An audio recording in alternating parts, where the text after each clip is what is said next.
मुंबई शहर आणि उपनगरामध्ये पहाटेपासून मुसळधार पाऊस बरसायला सुरुवात झालेली आहे। मुलुंड, भांडूप, कांजूरमार्ग त्याचसोबत पवई, घाटकोपर, चांदिवली या भागांमध्ये सुद्धा सोसाट्याच्या वाऱ्यासह मुसळधार पाऊस बरसतोय।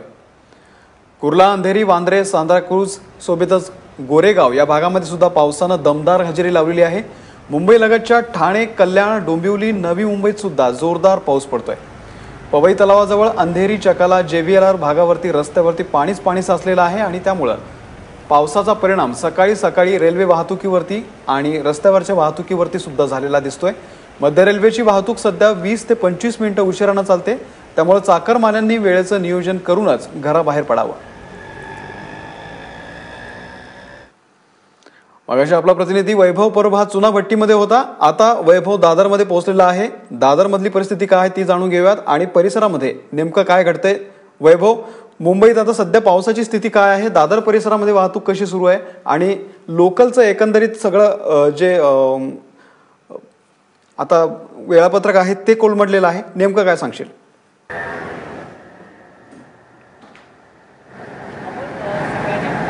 मुंबईकरांची त्रिधा तिरपीट उडताना पाहायला मिळालेली। सकाळी शाळेत जाणारे विद्यार्थी असतील, पालक असतील किंवा त्याचबरोबर कामावर जाण्यासाठी निघालेले चाकरमाने असतील, त्या सर्वांनाच या पावसाचा अंदाज नव्हता आणि सकाळ मुसळधार पावसामुळे या सर्वांची दानादान उडालेली पाहायला मिळालेली। वाहतूक व्यवस्थेवर याचा फारसा परिणाम झालेला पाहायला मिळाला नाही, कारण का मुंबईच्या रस्त्यांवर अजून तितकंसं पाणी साचलेलं नाही आहे। Sion, JVLR, Vikhroli, link road जर सोडला तर हिंदमाता परिसर आणि सायनचं मेन सर्कल आहे, तिथे अजून तागत पाणी साठलेलं नाही आहे। परंतु दुसरीकडे मात्र याचा परिणाम आहे तो मध्य रेल्वेवर पडलेला पाहायला मिळतोय आणि त्यामुळेच कुठेतरी चाकरमान्यांना याचा त्रास होताना पाहायला मिळतोय। आपल्याला सर्वांनाच माहिती आहे की CST परिसरात सर्व सरकारी ऑफिसेस आहेत आणि त्याचबरोबर दादर आणि कुर्ला परिसरात देखील कॉर्पोरेट कंपनीज आहेत। यासाठी निघालेल्या चाकरमान्यांना सकाळच मध्य रेल्वेची वाहतूक 20 मिनिटं विस्कळीत झाल्यामुळे याचा त्रास त्यांना सहन करावा लागतोय आणि आगामी काळात हवामान खात्याने अंदाज वर्तवलेला आहे की 48 तासात मुसळधार पावसाची शक्यता वर्तवलेली आहे। त्यामुळे चाकरमान्यांना हे पुढचे 48 तास आहे ते त्रासाचेच असणार आहे। त्यामुळे त्यांनी देखील घरातून निघताना काही तासांआधीच निघणं अपेक्षित आहे। अमोल, धन्यवाद वैभव, दिलेल्या या संपूर्ण माहितीबद्दल। या संदर्भातले अधिक अपडेट तुझ्याकडून वेळोवेळी जाणून घेऊ। पुढच्या बातमीकडे, देशामध्ये GST लागू झाल्यानंतर आजपासून जकात नाक्यांवरची वसुली बंद झालेली आहे। वाशी, ऐरोली, पनवेल, मुलुंड आणि दहिसर या प्रमुख नाक्यांसह सर्वच जकात नाके बंद झालेले आहेत। या जकात नाक्यांच्या माध्यमातून महापालिकांच्या तिजोरीमध्ये करोडो रुपयांचा महसूल जमा होत होता, पण आता GST लागू झाल्यानं महापालिकेच्या उत्पन्नाचा महत्त्वपूर्ण स्रोत बंद झालाय।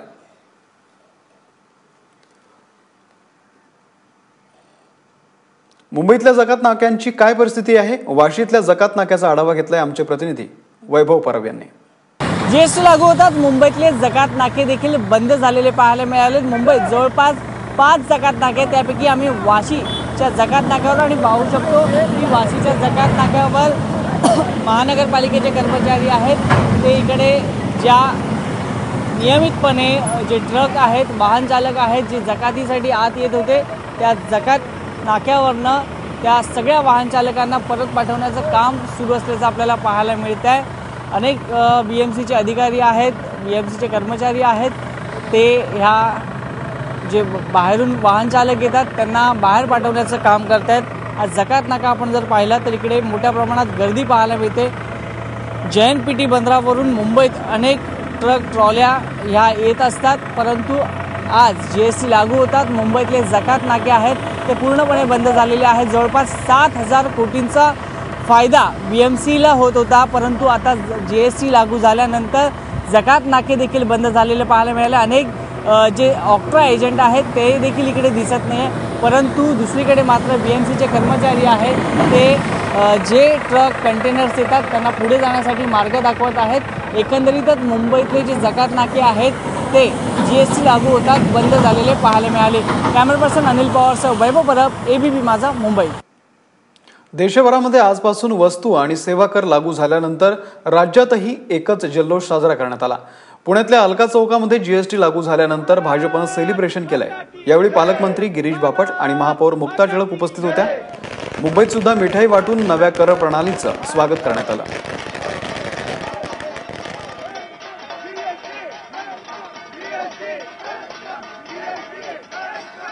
दरम्यान देशभरामध्ये जीएसटी लागू होण्याआधी बिग बाजारनं ग्राहकांसाठी मोठी बंपर सूट जाहीर केली होती आणि या बंपर सूटचा लाभ घेण्यासाठी मुंबई पुण्यातील नागरिकांची बिग बाजारमध्ये मध्यरात्री 2 वाजेपर्यंत गर्दी पाहायला मिळाली।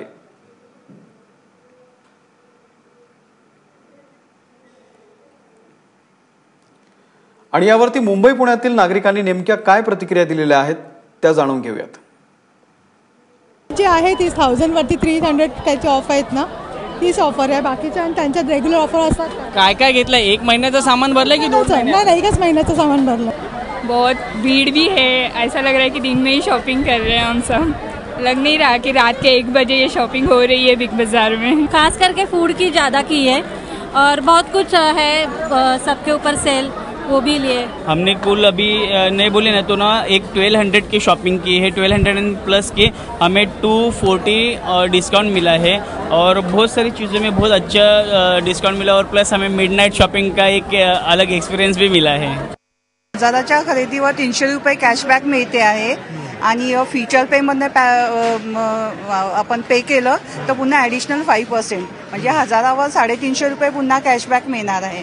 म्हणजे चांगली संधी आहे। आवडली, चांगली आहे, डिस्काउंट जास्त आहे। रात्री त्यासाठी जागायला लागतं पण हरकत नाही ना, 1 दिवस हे करायला काहीच प्रॉब्लेम नाही। वर्षातनं एकदाच यावं लागतंय ना। काय काय खरेदी केलं? म्हणजे किराणा माला तर दिसतोय सगळं, बाकीच्याही वस्तू मला नाहीये जास्त काही। सामान घेतलाय। स्वस्त होणार आहे नंतर, त्यामुळे किराणा माल आता नाही जास्त घेतलेलं नाहीये। हमने वो चीज़ें लेने की ट्राई की है जिसपे हमें लगा कि 28% जीएसटी बढ़ेगा। So we will try to purchase those things जिसमें हमें लगा कि कम परसेंटेज हमें मिले, जैसे मैगी नूडल्स, विमेंस के कॉस्मेटिक, ऐसा। और एक्सपीरियंस थोड़ा सा बेनिफिट मिला है, नॉट दैट मच बट मिला है हमें बेनिफिट। वळत पुढच्या बातमीकडे। शेतकऱ्यांना कर्जमाफीची घोषणा केल्यानंतर सरकारनं आता काटकसरीचा मार्ग स्वीकारलेला आहे। तसा अध्यादेशच काढण्यात आलेला आहे आणि यानुसार अर्थसंकल्पाला 30% कात्री लावण्यात आलेली आहे। एवढंच नाही तर अनावश्यक खर्च टाळा असे आदेशच अर्थमंत्र्यांनी काढलेले आहेत। अनावश्यक बैठका टाळून व्हिडिओ कॉन्फरन्सद्वारे निर्णय घ्या, झेरॉक्स काढू नका अशा सूचना सुद्धा अधिकारी आणि कर्मचाऱ्यांना देण्यात आलेल्या आहेत। राज्यातील सरकारी कर्मचाऱ्यांना एक गुड न्यूज मिळण्याची शक्यता आहे, कारण जुलै महिन्यापासून राज्यामध्ये 5 दिवसांचा आठवडा सुरू होऊ शकतो। 5 दिवसांच्या आठवड्याबाबत सकारात्मक प्रस्ताव सादर करण्याचे आदेश राज्याचे मुख्य सचिव यांनी सामान्य प्रशासन विभागाला दिलेले आहेत। जुलै महिन्यामध्ये हा प्रस्ताव मंत्रिमंडळासमोर सादर केला जाईल। मुख्यमंत्री देवेंद्र फडणवीस यांनी यापूर्वीच 5 दिवसांच्या आठवड्याबद्दल सकारात्मक असल्याचं सांगितलंय, त्यामुळे मंत्रिमंडळातून त्याला मंजुरी मिळू शकते। पुण्याच्या महापौर मुक्ता टिळक यांच्या मध्यस्थीनंतर पीएमपीएमएलच्या कंत्राटी चालकांनी पुकारलेला संप मागे घेतलेला आहे। संप दरम्यान बंद ठेवण्यात आलेल्या 440 बसेसची सेवा आता पूर्ववत करण्यात आलेली आहे। त्यामुळे पुणेकरांनी सुटकेचा निश्वास सोडलाय। स्टॉपवरती बस न थांबवणाऱ्या कंत्राटी चालकांवरती पीएमपीएमएल कडून दंडात्मक कारवाई केली जायची। तसंच खासगी बसेससाठी देण्यात येणाऱ्या दरावरून सुद्धा पीएमपीएमएल आणि कंत्राटदार यांच्यामध्ये एकमत झालं नव्हतं। दरम्यान 100 रुपयांच्या दंडात्मक कारवाईस कोणताही बदल करण्यास तुकाराम मुंडेंनी नकार दिलाय। त्यामुळे कोणत्याही अटी शर्तींशिवाय पीएमपीएमएलच्या कंत्राटी चालकांनी आपला संप मागे घेतलेला आहे। मुंबई विद्यापीठामध्ये सिनेट अर्ज भरण्यावरून युवा सेना आणि अभाविपमध्ये जोरदार राडा झाला। शुक्रवारी अर्ज भरण्याचा शेवटचा दिवस होता आणि संध्याकाळी 5 वाजेपर्यंत अर्ज भरण्याची वेळ होती। युवा सेनेच्या उमेदवारानं 5:30 वाजता अर्ज भरला। अभाविप आणि काँग्रेसच्या कार्यकर्त्यांनी त्याला विरोध केला आणि यातूनच झालेल्या बाचाबाचीचं रूपांतर धक्काबुक्कीत झालं। विद्यापीठाचे सुरक्षा रक्षक आणि पोलिसांनी हा वाद नंतर सोडवला। ठाण्यामध्ये क्लस्टर डेव्हलपमेंटचा मार्ग मोकळा झालेला आहे। हायकोर्टानं 3 आठवड्यांपूर्वीच क्लस्टर डेव्हलपमेंट्सवरील बंदी उठवलेली होती आणि त्यामुळे जुन्या धोकादायक तसंच अनधिकृत इमारतींच्या पुनर्विकासाचा मार्ग मोकळा झाल्याचं मुख्यमंत्र्यांनी आपल्या ट्विटमध्ये म्हटलेलं आहे। क्लस्टर डेव्हलपमेंटमध्ये 4 FSI देण्याचा निर्णय घेण्यात आलेला आहे। तसंच 25% भूभागावरती लोकांसाठी सोयी सुविधा उभारणं बिल्डरांसाठी बंधनकारक असणार आहे। मुंबई ठाणे नवी मुंबईतील क्लस्टर डेव्हलपमेंटचा मार्ग आता मोकळा झालेला आहे। बेहिशेबी मालमत्तेप्रकरणी अटकेत असलेले राष्ट्रवादी काँग्रेसचे नेते छगन भुजबळांनी राष्ट्रपती निवडणुकीसाठी आपल्याला सोडण्याची मागणी केलेली आहे। विधिमंडळामध्ये जाऊन मतदान करण्याची परवानगी देण्यात यावी अशी विनंती PMLA या कोर्टाकडे भुजबळांनी केलेली आहे। भुजबळांच्या विनंती अर्जावरती सोमवारी सुनावणी होणार आहे आणि भुजबळांच्या मागणीवरती सक्त वसुली संचालनालयाकडून मात्र आता विरोध करण्यात येतोय। ईडीनं आपला विरोध दर्शवताना काही महत्त्वाचे मुद्दे मांडलेले आहेत।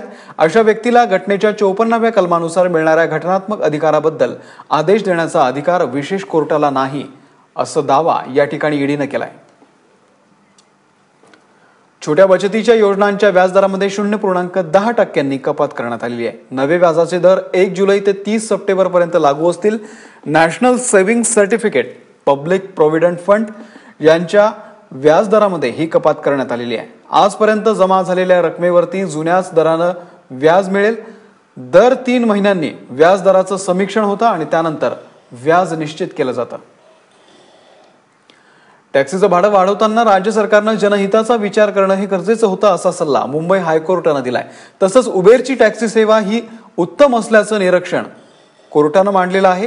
राज्य सरकारकडून टॅक्सी चालकांसाठी बनवण्यात आलेल्या नियमावली कायदेशीररित्या चुकीची असल्याची तक्रार सुद्धा उबेर ओला कंपनीच्या काही टॅक्सी चालकांनी हायकोर्टामध्ये केलेली आहे आणि त्यावरती कोर्टाच्या खंडपीठानं ही निरीक्षण नोंदवलेलं आहे।